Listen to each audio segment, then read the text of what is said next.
Hoje ver filmes no cinema, a gente vê séries de TV, a gente vê webséries no YouTube, em vários locais, eles só são desse jeito porque 100 anos atrás alguém pensou, eu vou usar uma câmera e usar iluminação e usar falas para contar uma história. Eu vou gerar um produto audiovisual, um produto cinematográfico para contar uma história. Sem isso, a gente jamais teria chegado onde a gente chegou hoje.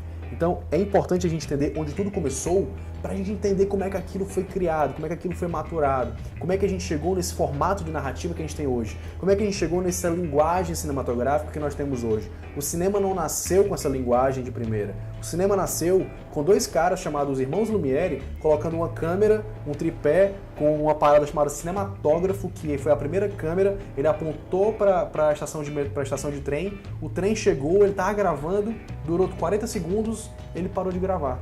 O cinema nasceu aí. Ele não sabia que ele estava enquadrando, ele não sabia qual ângulo ele estava usando, ele não sabia que a duração daquele plano significaria alguma coisa, ele não sabia que a posição do trem em relação à estação, em relação ao enquadramento onde ele usou, que é a mise-en-scène, estava influenciando aquilo. Na época nem tinha som, então ele não sabia o que era direção de som, ele não sabia o que era mixagem, o que era edição de som, não sabia de nada disso. Isso foi criado com o tempo. Depois veio um cara chamado Georges Méliès, que logo de cara o cara já meteu os dois pés na porta, já trouxe para o cinema o teatro, ou seja, a contação de histórias. Foi ele que trouxe isso para o cinema. Depois ele trouxe o quê?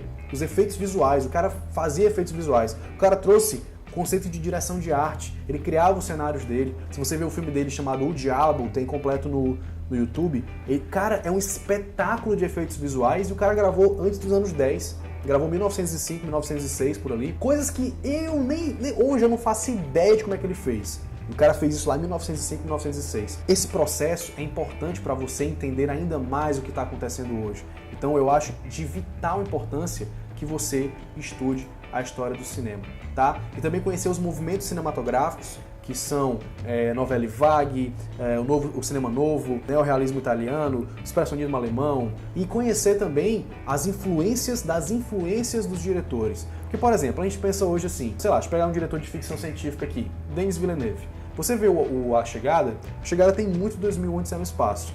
Ah, beleza, a influência dele foi Stanley Kubrick. Mas quem foi que influenciou o Stanley Kubrick? Quem foi que despertou no Kubrick aquela obsessão dele de fazer aqueles planos com a perspectiva simetricíssima, super simétrica? Quem foi que influenciou ele? Isso ajuda nesse processo que eu falei, de você conhecer o processo de como o cinema se tornou hoje o que ele é hoje. Você saber como ele começou, você saber como que ele chegou lá. É muito importante você saber isso.